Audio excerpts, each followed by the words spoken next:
Hello everyone, welcome to my channel Rishi's kitchen and health. అందరూ ఎలా ఉన్నారండి? బాగున్నారా?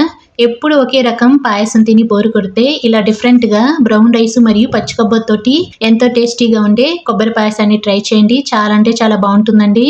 ముందుగా ఒక గిన్నెలోకి 2 టేబుల్ స్పూన్ల బ్రౌన్ రైస్, 1 టేబుల్ స్పూన్ సగ్గుబియ్యం తీసుకొని ఇవి మునిగేంత వరకు నీళ్లు పోసుకొని 2-3 సార్లు శుభ్రంగా కడిగి మళ్ళీ మంచినీళ్ళు పోసుకొని 1 గంట పాటు ఈ రెండింటిని నానబెట్టుకోవాలి. గంట తర్వాత చూడండి ఈ బ్రౌన్ రైస్ సగ్గుబియ్యం చక్కగా నానిపోయాయి కదా. ఇప్పుడు ఇలా నానిన సగ్గుబియ్యాన్ని బ్రౌన్ రైస్ని ఒక మిక్సీ జార్లోకి తీసుకొని బరకగా మిక్సీ పట్టుకోవాలి. ఇలా మిక్సీ పట్టుకున్న తర్వాత కొద్దిగా నీళ్లు పోసుకొని రవ్వగా ఉండేటట్లు కన్సిస్టెన్సీ అనేది ఈ విధంగా వచ్చే విధంగా మిక్సీ పట్టుకోవాలి. పాయసం తినేటప్పుడు రవ్వగా తగులుతూ ఉంటే చాలా బాగుంటుంది. ఇలా మిక్సీ పట్టుకున్న ఈ మిశ్రమాన్ని ఒక గిన్నెలోకి తీసుకొని పక్కన పెట్టుకోవాలి. అదే మిక్సీ జార్లోకి 1 కప్పు వరకు పచ్చి కొబ్బరి ముక్కలు తీసుకోవాలి. ఇక్కడ నేను బ్రౌన్ పార్ట్ అయితే తీయకుండా తీసుకుంటున్నాను. మీకు బ్రౌన్ పార్ట్ ఇష్టం లేకపోతే రిమూవ్ చేసి తీసుకోవచ్చండి. కొద్దిగా నీళ్లు పోసుకొని మెత్తగా ఇలా చూపిస్తున్న విధంగా మిక్సీ పట్టుకోవాలి. దీంట్లో ఈ బ్రౌన్ పార్ట్లో ఎన్నో న్యూట్రిషియస్ వాల్యూస్ ఉంటాయి. విటమిన్ బి అండ్ ఈ ఉంటుంది. సో తప్పకుండా మీరు రిమూవ్ చేయకుండానే తీసుకోండి, బాగుంటుంది.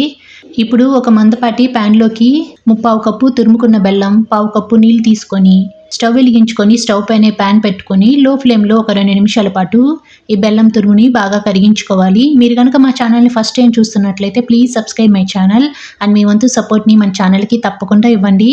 ఇప్పుడు ఫ్లేమ్ని మీడియంలోకి చేంజ్ చేసుకొని మరొక 2 నిమిషాల పాటు ఈ బెల్లం తురుముని బాగా కరిగించుకోవాలండి. పాకం అవసరం లేదు, ఇలా తిక్కుగా వస్తే సరిపోతుంది. ఇలా తిక్కు కన్సిస్టెన్సీ వచ్చిన తర్వాత స్టవ్ ఆఫ్ చేసుకొని ఈ బెల్లం పాకాన్ని పక్కన పెట్టుకొని బాగా చల్లారనివ్వాలి. వేరొక ప్యాన్లోకి 1/4 కప్పు వరకు నీళ్లు తీసుకొని 1/2 లీటర్ పాలు తీసుకోవాలి. ఇక్కడ కప్పు కొలతలతో అయితే 2/4 కప్పు పాలు సరిపోతాయి.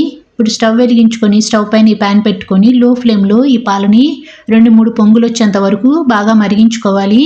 నేను ఇక్కడ ప్యాకెట్ పాలు తీసుకున్నాను కాబట్టి ముందుగా 1/4 కప్పు వరకు నీళ్ళు తీసుకున్నానండి. అదే మీరు స్వచ్ఛమైన గేదె పాలు తీసుకున్నట్లయితే నీళ్ళు తీసుకోవాల్సిన అవసరం లేదు. ఇలా 2-3 పొంగులు వచ్చిన తర్వాత ఫ్లేమ్ని మీడియంలోకి అడ్జస్ట్ చేసుకొని మనం మిక్సీ పట్టుకున్న బ్రౌన్ రైస్ పేస్ట్ కూడా వేసుకొని ఉండలు అనేవి కట్టకుండా గరిటెతోటి కలుపుకుంటూ బాగా ఉడకనివ్వాలి. అంటే ఒక 5 నిమిషాల పాటు ఈ బ్రౌన్ రైస్ని పాలల్లో ఉడికిస్తే సరిపోతుంది. మీడియం ఫ్లేమ్లోనే ఉడకనివ్వాలండి, లో ఫ్లేమ్లో అవసరం లేదు.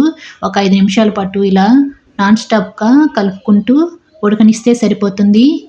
ఇప్పుడు చిటికెడు సాల్ట్ వేసుకొని సాల్ట్ మొత్తం ఈ పాలల్లో కలిసిపోయే విధంగా ఒకసారి కలుపుకోవాలి. మీరు బ్రౌన్ రైస్కి బదులుగా నార్మల్ రైస్ అయినా తీసుకోవచ్చండి.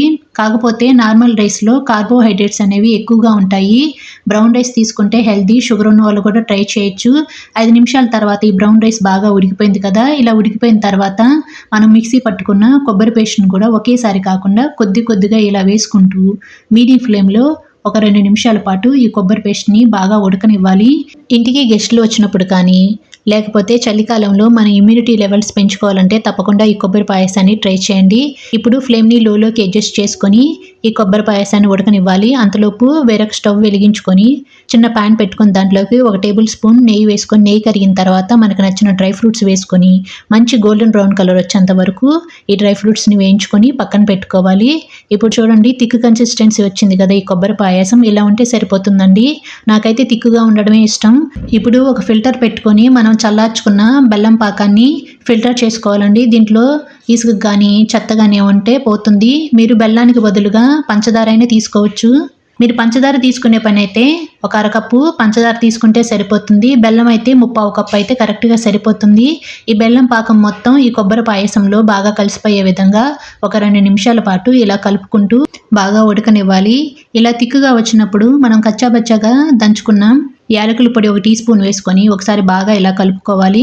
మనం ముందుగానే ఫ్రై చేసి పెట్టుకున్న డ్రై ఫ్రూట్స్ కూడా వేసుకొని ఒకసారి ఇలా కలుపుకొని స్టవ్ ఆఫ్ చేసుకొని ఈ మిశ్రమాన్ని ఒక సర్వింగ్ బౌల్లోకి సర్వ్ చేసుకుంటే మనకి ఎంతో tasty and healthy brown rice కొబ్బరి పాయసం రెడీ. మీరు కూడా ఈ ప్రాసెస్లో తప్పకుండా ట్రై చేయండి. ట్రై చేశాక ఎలా వచ్చిందో కామెంట్ బాక్స్లో నాతో షేర్ చేసుకోవడం మాత్రం మర్చిపోకండి. అంతేనండి, మా వీడియో కనుక మీకు నచ్చినట్లయితే ఇలా చూసి ఎలా వెళ్ళే ముందు ఒక లైక్ చేయండి. మీ ఫ్రెండ్స్కి రిలేటివ్స్కి షేర్ చేయండి, కామెంట్ చేయండి, సబ్స్క్రైబ్ చేయండి. Thanks for watching.